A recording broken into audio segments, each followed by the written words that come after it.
Bonjour et bienvenue au Centre d'exposition de Blainville. Je suis Sylvie Coutu, historienne de l'art, et je vous retrouve aujourd'hui pour vous faire découvrir le tout nouvel accrochage qu'a réalisé la Ville dans ce lieu tout entier dédié à la programmation artistique et culturelle de la municipalité.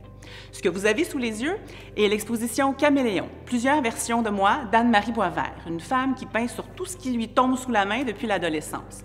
Et déjà pour elle, dans les années 90, les expositions s'accumulaient. Au fil des années, elle s'est particulièrement illustrée dans le domaine des arts décoratifs, comme en témoigne son rôle de cofondatrice de l'Académie de peinture décorative du Québec.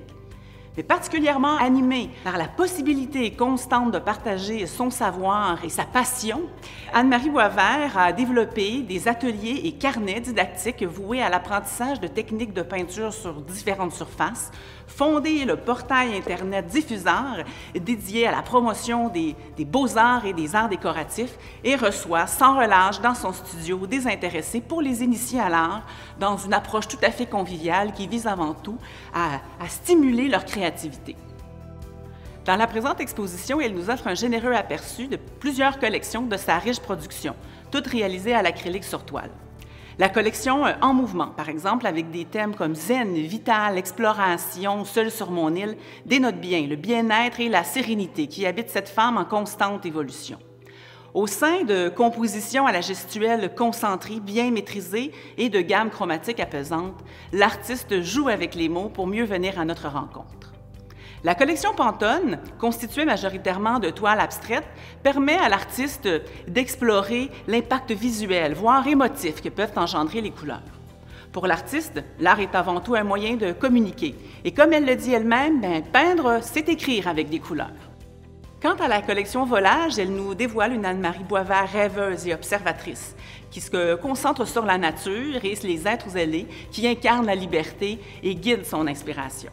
Mais penchons-nous maintenant un petit peu plus en détail sur la collection Au-delà des couleurs, qui montre elle aussi la félicité de cette femme. De bouquets colorés à des tableaux animaliers, c'est par des toiles comme Vibration, par exemple, avec sa belle recherche de motifs et ses couleurs saturées, ou encore Gratitude, Courage, avec les beaux animaux en fiers aux yeux tendres, que l'artiste nous dit à sa manière combien pour elle, la vie est belle.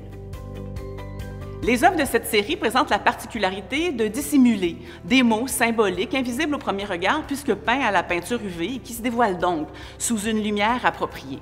Ceci confère à l'œuvre une dimension nouvelle, plus intime et participative. Et cette interaction participative est d'ailleurs encouragée par Anne-Marie Boisvert qui fournit, pour chaque œuvre de cette série, des codes QR qui donnent au public accès à un contenu supplémentaire, par exemple allant de vidéos techniques à quelques-unes de ses réflexions plus personnelles.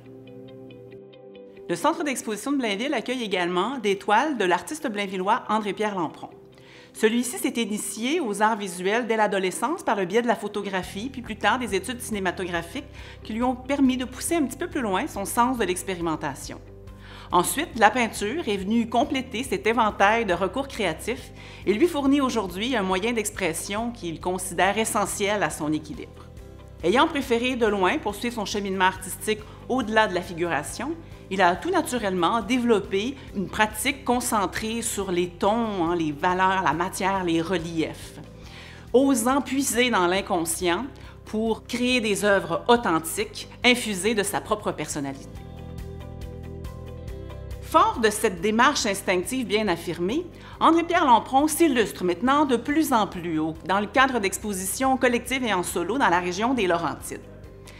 Pour l'artiste, ces expositions sont toujours des expériences très fécondes puisqu'il est totalement fasciné par la réception toute personnelle que chaque personne peut avoir devant ses œuvres.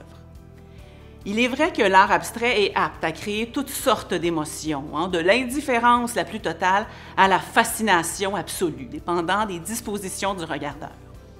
Mais si on se donne la chance de les regarder sincèrement, ces œuvres, de les contempler longuement, si on se concentre sur les valeurs chromatiques, la matière, les reliefs, si on en sature notre champ visuel, si on y plonge complètement dans ces tableaux et qu'on s'efforce de regarder au-delà de la surface des choses, mais il n'est pas rare qu'on se trouve alors envahi par une sensation, une émotion naturellement différente d'une personne à l'autre, d'une œuvre à l'autre, de la rêverie au trouble, de l'apaisement à la stimulation énergétique. Une sensation qui peut en venir à être semblable à celle ressentie à l'écoute d'une belle musique ou au contraire d'un morceau plus sombre et dramatique. Franchement, il faut avoir été bouleversé une fois par une œuvre abstraite pour en être mordu et vouloir encore revivre ce vertige. Eh bien, voilà ce qui fascine André-Pierre Lampron, voilà ce qui le pousse à explorer en différents processus et voilà ce qui le pousse surtout à soumettre ses œuvres au regard d'autrui. L'actuelle exposition qu'il nous présente s'intitule « Concrètement abstrait ». Un titre paradoxal et amusant et qui dénote bien toute la simplicité et la franchise avec laquelle l'artiste aborde sa pratique de l'abstraction. Les 17 œuvres qu'on y retrouve sont un beau panorama des différentes approches picturales qu'adopte l'artiste en alternance au gré de ses émotions. Certaines œuvres créées plus instinctivement présentent de forts accents de couleurs, bien soulignés, bien saturés. Elles sont souvent ces toiles constituées d'une succession d'épaisses couches de pigments triturés, égratignés, devenant autant d'enveloppes contenant les traces du geste de l'artiste. D'autres sont plus subtiles, mais de facture dense et fouillée, fruit d'un effort plus posé et d'un processus tout de même complexe et laborieux. Plus d'autrefois moins empâtées, celles-ci s'élaborent dans le temps, avec recul et réflexion. Elles sont souvent, elles aussi, le résultat d'une superposition de couches de pigments dans lesquelles la matière est traitée par des techniques de frottage ou de grattage, conférant à l'œuvre un aspect vaporeux dans lequel la lumière, la profondeur, les crevasses, les sillons de matière sont exploités. Les dimensions importantes de certaines de ces toiles sous-entendent une implication corporelle de la part de l'artiste, puisque devant de tels formats, ce n'est pas que la main ou le poignet qui s'active, mais bien tout le corps qui participe à la chorégraphie créatrice de l'artiste. Certaines œuvres de la série Compression, quant à elles, présentent un aspect bien différent, avec leur belle plasticité minimaliste. Certaines d'entre elles ont déjà fait l'objet d'une exposition à la bibliothèque Paul Mercier de Blainville en 2018. Cette série particulièrement explosive est constituée de compositions plus épurées, mais qui demeurent essentiellement des empreintes expressives et lyriques du mouvement, telle une écriture inconsciente inscrite par la gestuelle affirmée de l'artiste. Parmi celles-ci, l'œuvre Compression 7, résultant d'un heureux mariage entre le souci esthétique de l'artiste, qui sait toujours plus ou moins au départ à quoi ressemblera l'œuvre, et les fruits du hasard. Travaillant au sol pour éviter les effets de bavure et de coulisses, l'artiste a d'abord appliqué une première en couche de peinture blanche uniforme qu'il a laissé sécher. S'en tenant à une gamme chromatique restreinte, il a par la suite pu procéder à l'aide d'une raclette ou d'un squeegee à l'application de masses noires d'abord, puis colorées ensuite, choisissant pour chaque œuvre de sa série une couleur, sélectionnée avant tout pour des critères esthétiques. L'utilisation d'une peinture acrylique particulièrement fluide lui permet, d'un élan par la suite plus ou moins contrôlé, de projeter des giclures de peinture, comme ça.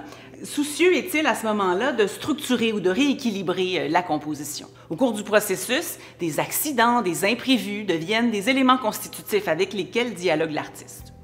Il peut lui arriver d'utiliser des éponges ou des chiffons pour diffuser ses pigments, mais c'est plus souvent muni de son couteau à lame flexible qu'il apporte la touche finale, hachurant les traits, taillant les formes, égratignant la matière. Le tout se conclut lorsque l'artiste considère que le résultat le satisfait.